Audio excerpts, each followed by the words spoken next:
Danny Cole had never expected to see the royal palace of the Empire. He was just a security contractor from Ohio who had taken a job with a small trading company because the pay was decent and he wanted to see the galaxy. But his ship had broken down and repairs would take 3 weeks. 3 weeks without pay meant he needed work, and the only job available was hauling cargo near the palace district. There were beings who stood nearly 7 feet tall. They had gleaming black exoskeletons, compound eyes that reflected light like dark jewels, and 4 arms that ended in sharp claws. They had ruled their empire for 10,000 years, and they considered humans to be primitive newcomers who had barely learned to travel between stars. Danny had grown used to the looks they gave him, looks that said he was nothing more than a clever animal. He was carrying a crate of ceremonial crystals toward a storage building when the explosions began. The ground shook beneath his feet, and screams filled the air. Danny dropped the crate and looked toward the palace gates. Smoke rose in thick columns, and he could see figures running in every direction. Some were palace guards in their golden armor. Others wore black cloaks and carried weapons that hummed with deadly energy. Danny knew he should run. This was not his fight. The had made it clear that humans were beneath their notice and he owed them nothing. But then he heard a different kind of scream. It was high and frightened, and it came from a garden just ahead of him. He ran toward the sound without thinking. The garden was filled with flowering trees that had silver leaves and purple blossoms. In the center of the garden, 3 figures in black cloaks surrounded a young female. She was smaller than the others Danny had seen, and her exoskeleton was a lighter shade of brown with patterns of gold running through it. She wore robes of white silk, and a thin crown of silver metal rested on her head. Danny did not know much about society, but he knew enough to recognize royalty when he saw it. The 3 attackers were closing in on her. One of them held a blade that crackled with blue electricity. Another had a weapon that looked like a crossbow but fired bolts of pure heat. The third carried nothing but his claws, which were enough to tear through flesh and bone. The young female backed against a tree. Her compound eyes were wide with terror, and her 4 arms were raised in a useless attempt to protect herself. She had no weapons. She had no guards. She was going to die in this garden, and no one would reach her in time. No one except Danny. He did not have a weapon either. He had nothing but his fists and his stubborn refusal to watch someone die without trying to help. He charged at the nearest attacker and slammed into him from behind. The impact sent them both crashing to the ground, and Danny grabbed the blade from the attacker's hand before he could recover. The blade was not designed for human hands. It was too long and the grip was wrong, but Danny held it anyway. He swung it at the attacker beneath him and felt the weapon cut through the black cloak and into the body underneath. They made a sound like breaking glass and went still. Danny rose to his feet just as the second attacker fired his heat weapon. The bolt struck Danny's left shoulder and burned through his shirt and into his skin. The pain was worse than anything he had ever felt, but he did not fall. He gritted his teeth and threw himself at the shooter before he could fire again. They struggled for control of the weapon. Danny was shorter and weaker but he was also desperate and angry. He headbutted the attacker in the face, cracking one of his compound eyes. The shrieked and loosened his grip, and Danny tore the weapon away. He turned it around and fired point blank into the attacker's chest. 2 down, 1 to go. The third attacker was smarter than the others. He had circled around while Danny was fighting and now stood between Danny and the princess. His claws were extended, and his stance said he knew how to fight. Danny raised the heat weapon, but that was faster. He knocked it from Danny's hand with a sweep of his lower arm and slashed at Danny's chest with his upper claws. Danny tried to dodge, but he was too slow. The claws raked across his ribs, opening 3 deep wounds that immediately began to pour blood. Danny stumbled backward. His vision was starting to blur from the pain and the blood loss, but the princess was still behind the attacker, still trapped, still in danger. If Danny fell now, she would die. He refused to fall. He caught the attacker's next strike with his bare hands, ignoring the way the claws cut into his palms. He pulled toward him and drove his knee into the joint where the creature's lower arms met his body. The hissed in pain and tried to pull away, but Danny held on. He wrapped his arms around the attacker's neck and squeezed with every ounce of strength he had left. The thrashed and clawed at Danny's back. More wounds opened. More blood flowed. But Danny did not let go. He kept squeezing until the thrashing slowed, until the claws stopped digging into his flesh, until the body in his arms went limp. Danny released the attacker and watched him fall to the ground. Then he turned to look at the princess. She was staring at him with an expression he could not read. Her compound eyes reflected his bloody, broken body like dark mirrors. He tried to say something. He wanted to ask if she was hurt, if she was safe, if the danger was over. But his mouth would not form the words. His legs gave out beneath him, and he collapsed onto the silver grass of the garden. The last thing he saw before darkness took him was the princess kneeling beside him. Her clawed hands touched his face with surprising gentleness, and she made a sound that might have been his name. Then there was nothing. He did not see the palace guards arrive moments later. He did not see them surround the garden and secure the area. He did not see the princess refuse to leave his side, her white robe stained with his red blood. And he did not see the queen arrive. Queen was ancient even by standards. She had ruled the empire for 300 years, and her exoskeleton had darkened to the color of midnight. Her eyes held the cold wisdom of centuries, and her presence made even the bravest warriors lower their heads in submission. She walked into the garden and looked at the scene before her.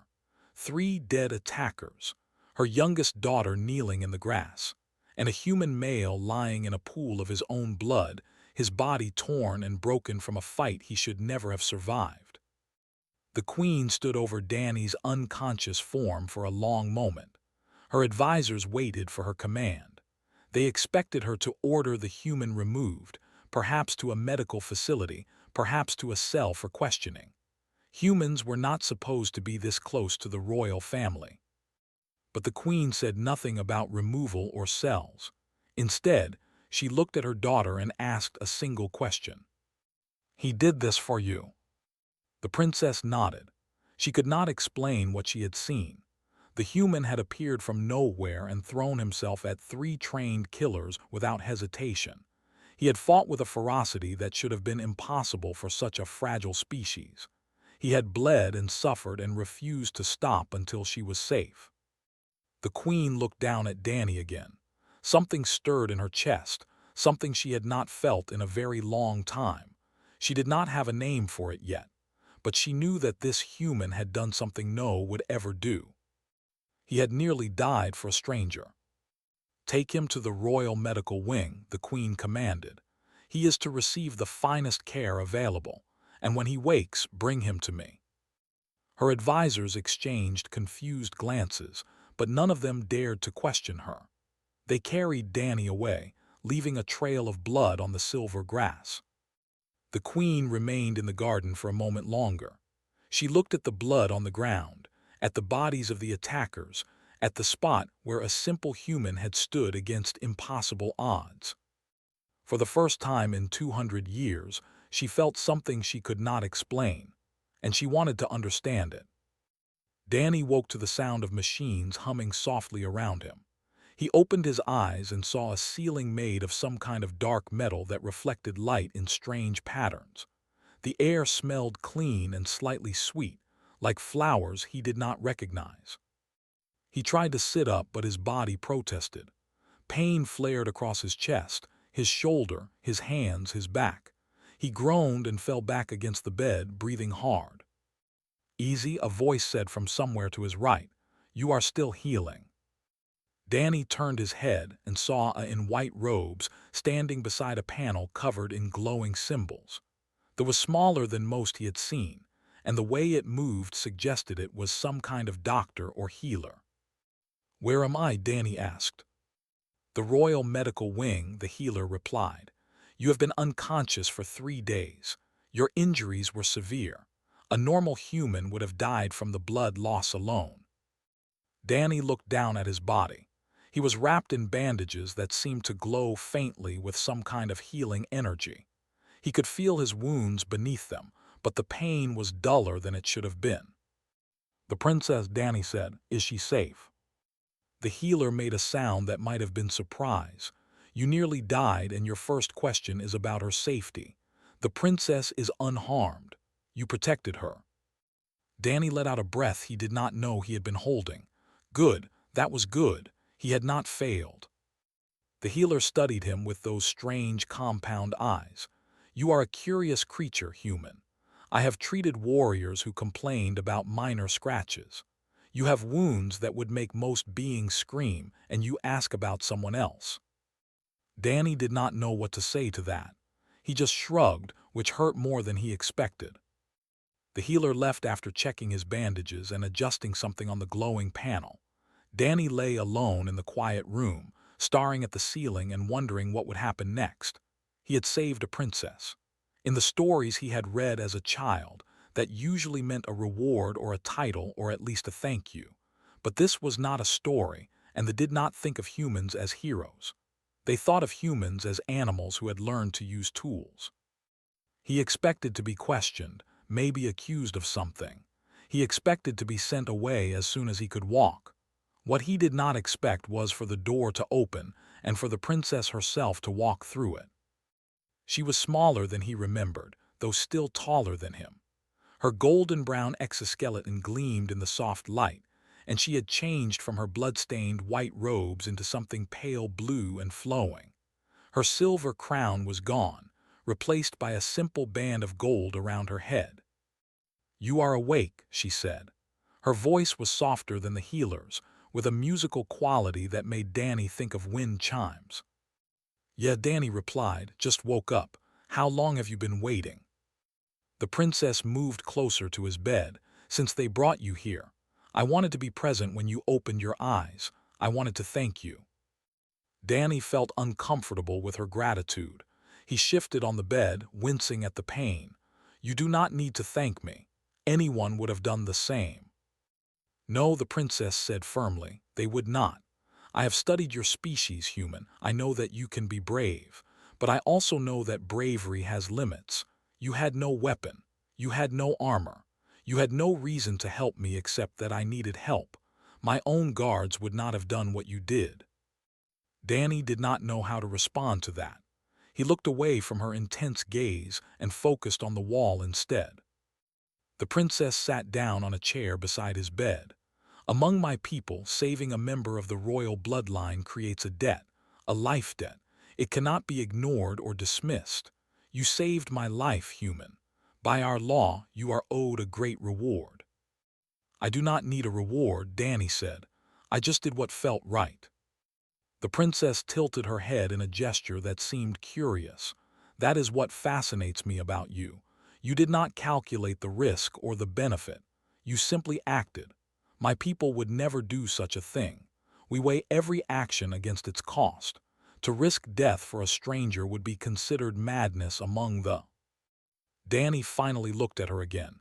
"Maybe it is madness, but where I come from, we call it being human." The princess made a sound that might have been a laugh. It was light and strange, like crystals ringing together. "I think I would like to learn more about what it means to be human." Before Danny could respond, the door opened again. The healer entered first, bowing low. Behind him came 2 guards in golden armor, and behind them came a figure that made the air itself seem to grow cold. Queen was taller than her daughter and darker in color. Her exoskeleton was the deep black of a starless night, and her eyes seemed to hold centuries of knowledge and power. She moved with a grace that was almost terrifying, each step precise and deliberate. The guards and the healer kept their heads bowed in her presence. The princess rose from her chair and bowed as well. "Mother," she said. The queen did not acknowledge her daughter. Her eyes were fixed on Danny, studying him with an intensity that made him feel like a specimen under a microscope. "Leave us," the queen commanded. The healer and the guards left immediately. The princess hesitated, glancing at Danny with something that might have been concern. "You as well," the queen said. The princess bowed again and left the room. The door closed behind her, and Danny was alone with the most powerful being in the empire. The queen circled his bed slowly. Danny watched her move, his heart beating faster despite his efforts to stay calm. She was studying him the way a predator studied prey, looking for weaknesses, looking for threats. "You are the human who saved my daughter," she said finally. Her voice was deeper than the princess's, colder, older. "Yes," Danny replied. He saw no point in denying it. "Why?" The question hung in the air between them. Danny thought about how to answer it. He could say that he had acted on instinct, that he had not thought about what he was doing.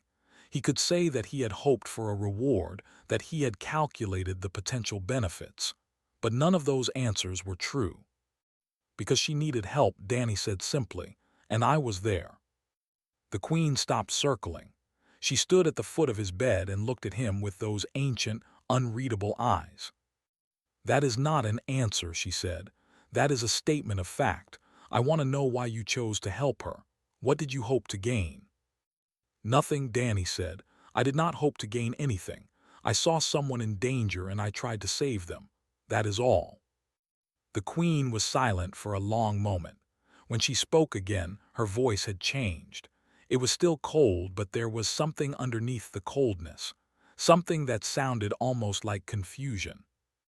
"Among my people, such behavior would be considered irrational. We do not risk ourselves for strangers. We do not sacrifice our lives for those outside our hive bond. Your actions make no sense to me." Danny met her gaze without flinching. I am human, and humans do not always make sense." The queen stared at him for another long moment. Then she turned and walked toward the door. She paused with her clawed hand on the frame and spoke without looking back. "You will serve as my daughter's personal guard. You have proven your loyalty in the most absolute way possible. I will not waste such a resource." Danny wanted to argue. He wanted to say that he was not a resource, that he was not a servant, that he had his own life to return to. But something in the queen's voice told him that this was not a request. It was a command from the ruler of an empire. And underneath that command, Danny heard something else, something that sounded almost like interest. The queen left without another word.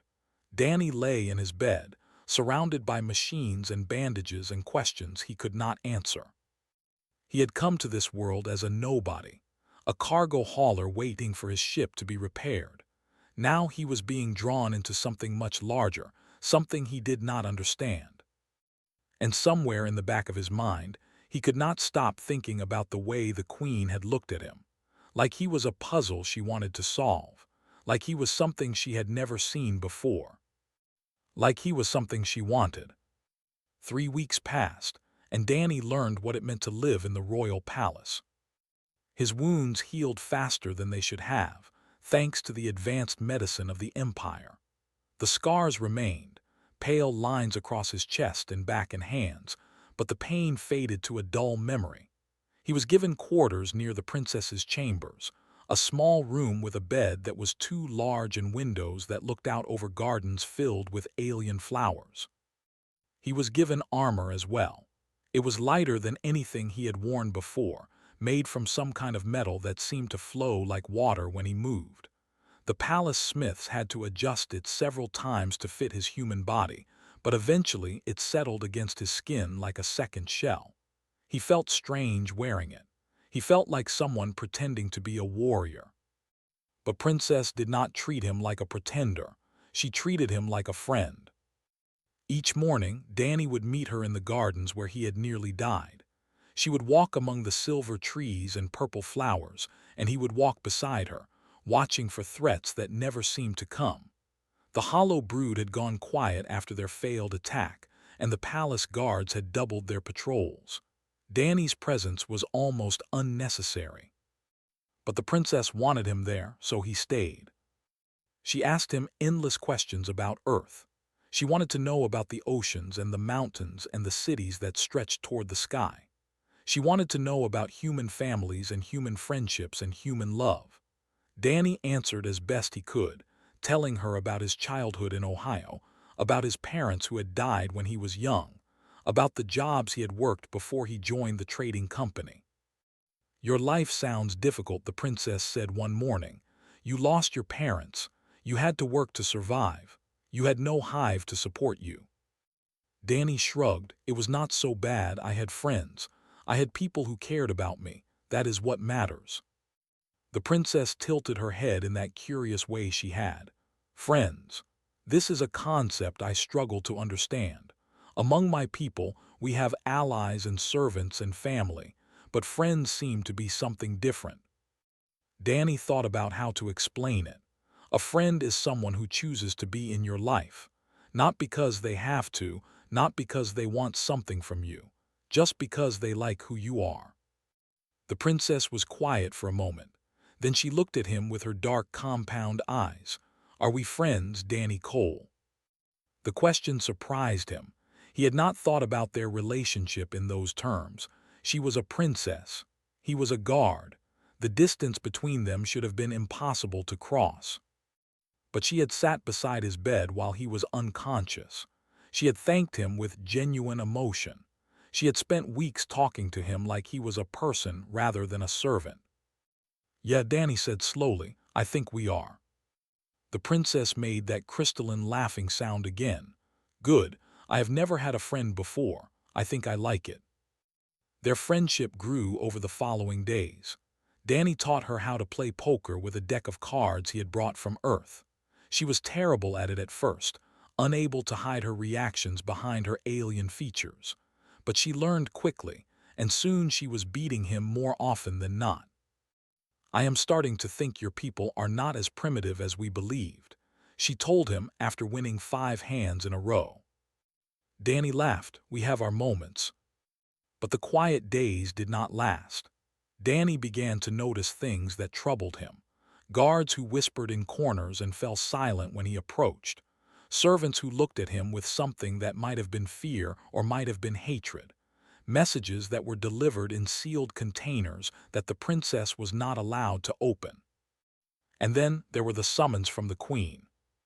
They came every few days, always in the evening, always delivered by a guard who refused to meet Danny's eyes. "The queen wishes to see you," the guard would say, and Danny would go.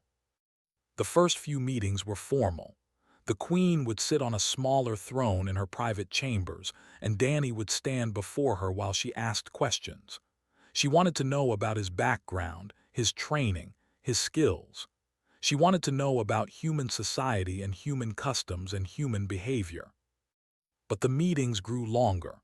The questions grew stranger. The queen started asking about human emotions, about human relationships, about human desires. She asked what it felt like to be afraid, to be angry, to be happy. She asked what humans did when they wanted something they could not have. Danny answered honestly, because he did not know how to lie to her. He told her about fear and courage, about loneliness and connection, about the way humans reached for each other even when reaching meant pain. The queen listened to everything he said, and sometimes, when he finished speaking, she would look at him with an expression he could not read. Her compound eyes would reflect his face like dark mirrors, and she would be silent for a long time before dismissing him. One evening, after a meeting that had lasted nearly 2 hours, the queen stopped him at the door. "Danny Cole," she said.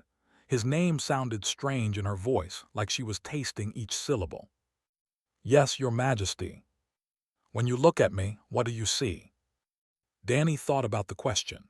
He thought about how she had appeared in the garden that first day, cold and distant and terrifying.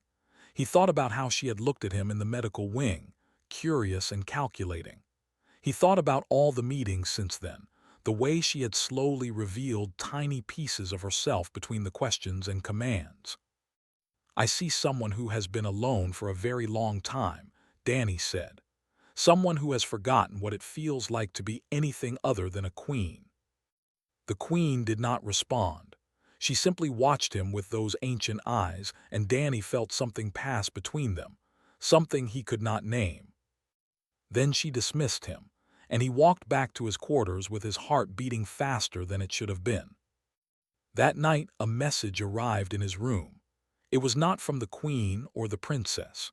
It was from one of the palace intelligence officers, a named who had taken a liking to Danny after discovering that humans could drink alcohol without dying. Danny read the message 3 times to make sure he understood it. The Hollow Brood was planning another attack. They had a spy inside the palace, someone close to the royal family, and their next target was not the princess. It was the queen herself. The attack would come during the harvest ceremony in 5 days. Thousands would fill the grand temple to watch the royal family perform the ancient rituals.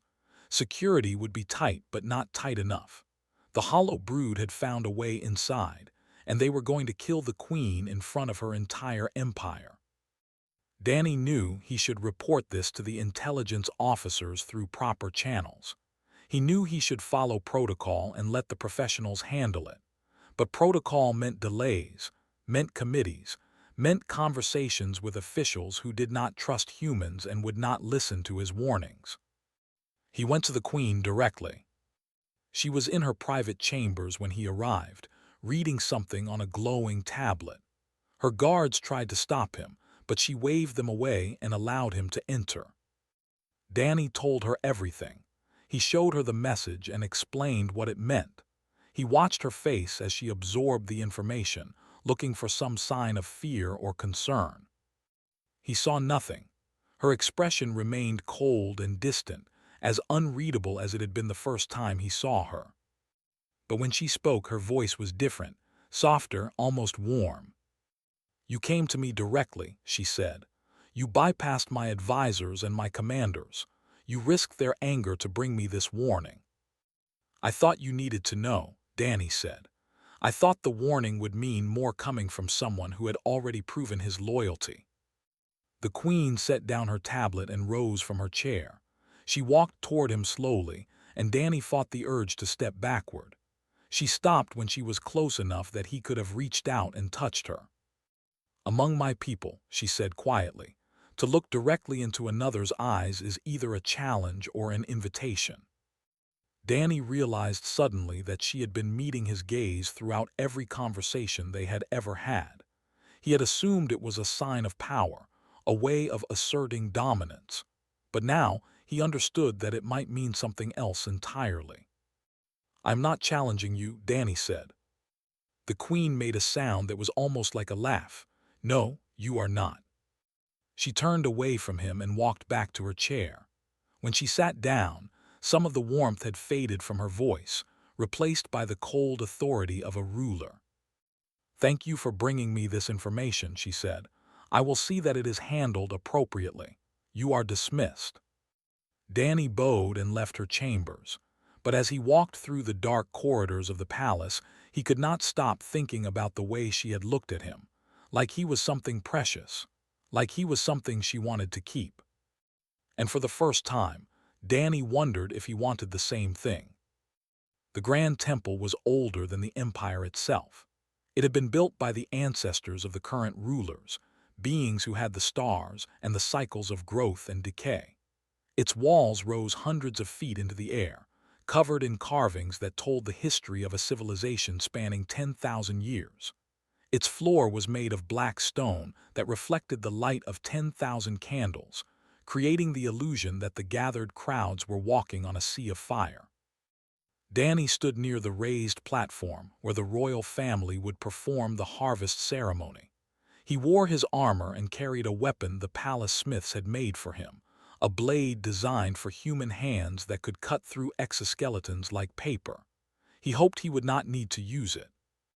The ceremony had been prepared with extra security, just as the queen had promised. Guards lined every wall and watched every entrance. Intelligence officers moved through the crowd in plain clothes, looking for signs of trouble. The Hollow Brood would find no easy path to their target.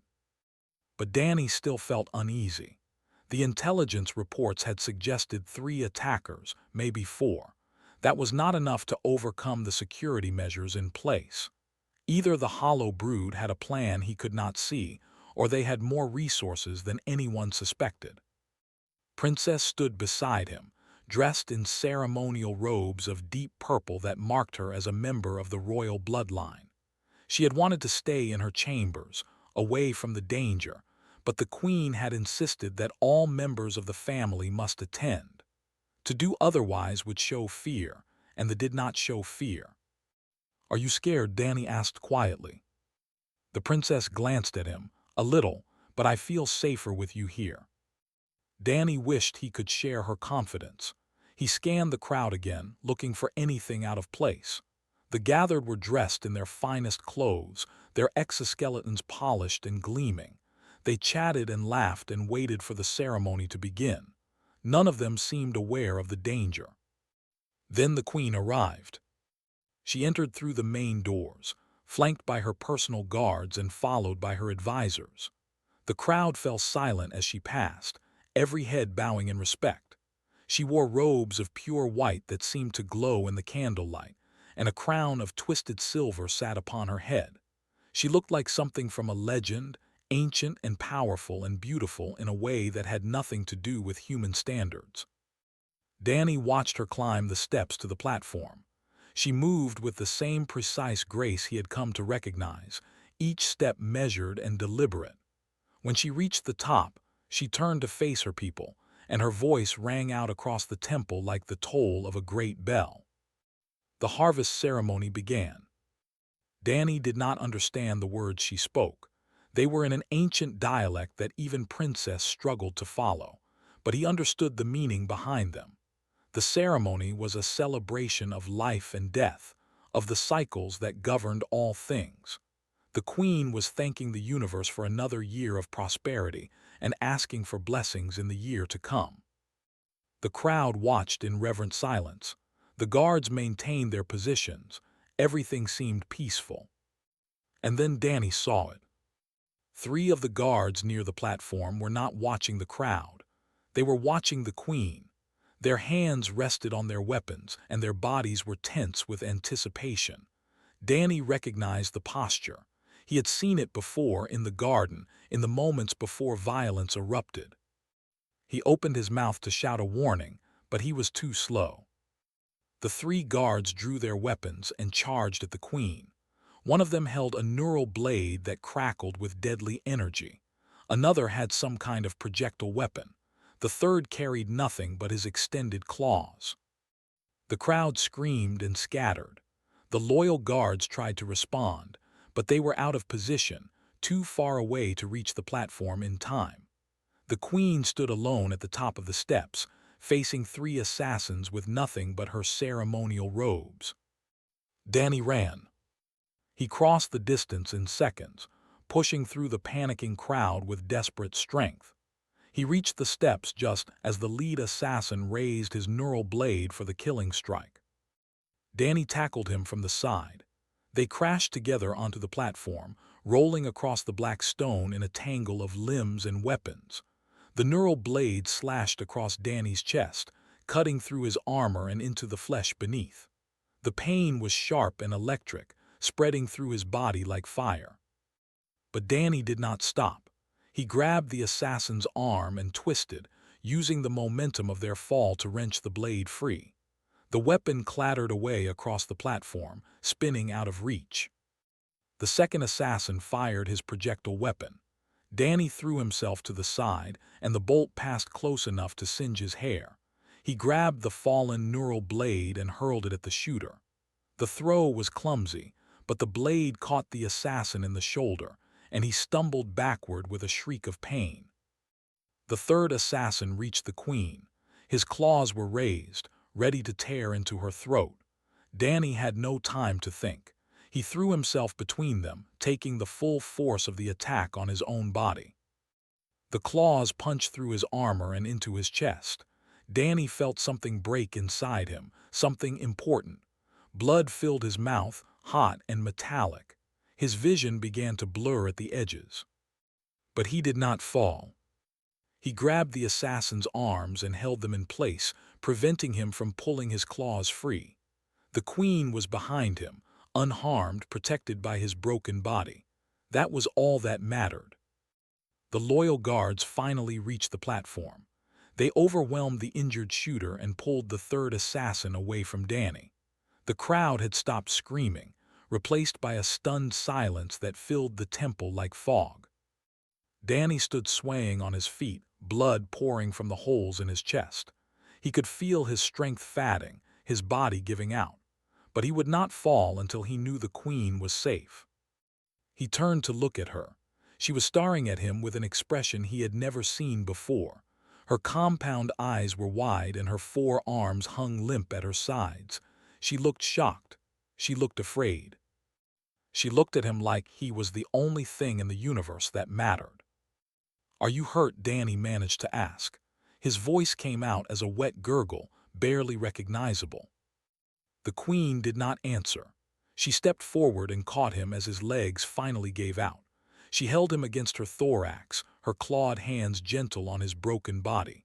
Around them, the entire court watched in stunned silence. The queen of the empire was cradling a dying human in her arms, and no one knew what to say. The lead assassin, the one Danny had tackled first, lay dying on the platform nearby. A guard stood over him, but he was not looking at his captors. He was looking at the queen and the human in her arms. "We wanted to prove you had grown weak," the assassin said. His voice was fading, his life slipping away. "We wanted to show the empire that their queen had been distracted by a primitive animal, and we were right. Look at you. Look at what you have become." The queen did not respond to his words. She simply held Danny closer and watched the assassin die. The healers arrived moments later. They took Danny from the queen's arms and carried him away on a floating stretcher. The ceremony was abandoned, the temple cleared, the investigation begun. But Princess, watching from where she stood at the edge of the platform, did not care about any of that. She cared only about what she had seen in her mother's eyes. For 300 years, Queen had ruled the empire with cold calculation. She had made alliances and waged wars and built her civilization into the greatest power in the galaxy. She had never shown weakness. She had never shown emotion. She had been a queen first and a person second, always and forever. But when Danny had fallen, something had changed. The queen had caught him without thinking, had held him without calculation, had looked at him with an emotion that had no name in the language. Knew what that emotion was. She had felt something similar when Danny had saved her in the garden, but her feelings were those of a friend, a grateful princess who owed her life to a brave stranger. Her mother's feelings were something else entirely, something deeper, something dangerous. And as watched her mother follow the healers out of the temple, she realized that the empire would never be the same again. Danny drifted in and out of consciousness for 6 days. The healers worked constantly, using every technique their advanced medicine could offer. They rebuilt his shattered ribs and repaired his punctured lung and replaced the blood he had lost with synthetic fluids that kept his heart beating. By all rights, he should have died on the platform. The fact that he survived was something the healers could not explain. But Danny knew why he had survived. He had something to live for, someone to live for. When he finally woke, truly woke, the queen was sitting beside his bed. She looked different than he remembered, smaller somehow, less imposing. Her crown was gone, and she wore simple robes of dark blue instead of the ceremonial white. Her compound eyes watched him with an expression that was almost gentle. "You came back," she said softly. Danny tried to speak, but his throat was dry and raw. The queen reached for a container of water and helped him drink, her clawed hands surprisingly careful. "How long?" Danny managed to ask. 6 days, the queen replied. "You died twice on the operating table. The healers thought you would not survive, but you did." Danny closed his eyes for a moment, processing this information. He had died, twice, And yet here he was, lying in the royal medical wing with the queen of the empire watching over him. "You have been here the whole time," Danny said. "It was not a question." The queen did not deny it. "I told my advisors that I was honoring the life debt, that you had saved me and I owed you this much. They believed me." But it was not true. The queen was silent for a long moment. When she spoke again, her voice was barely above a whisper. "No, it was not true." Danny looked at her, really looked at her, for the first time since he had woken. She seemed tired in a way that had nothing to do with physical exhaustion. She seemed uncertain, which was something he had never seen from her before. She seemed almost fragile. "Why?" Danny asked. "Why have you been sitting here? Why do you care if I live or die?" The queen rose from her chair and walked to the window. Outside, the gardens of the palace stretched toward the horizon, filled with silver trees and purple flowers and alien beauty. "I have ruled this empire for 300 years," she said. "I have made decisions that affected billions of lives. I have watched enemies fall and allies rise. I have been queen first and person second for so long that I forgot there was a difference." She turned to face him, and Danny saw something in her eyes that he had never seen before: vulnerability, fear, hope. "And then you appeared," she continued. "A human, a primitive creature from a primitive world. You should have meant nothing to me. You should have been beneath my notice. But you threw yourself in front of assassins to save my daughter. You bled and suffered and refused to die.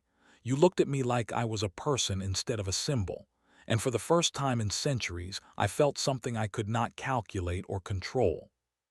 Danny sat up slowly, ignoring the pain that flared across his healing wounds. "What did you feel?"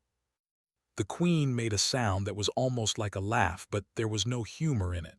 "I do not know. That is what frightens me. I am the queen of the empire.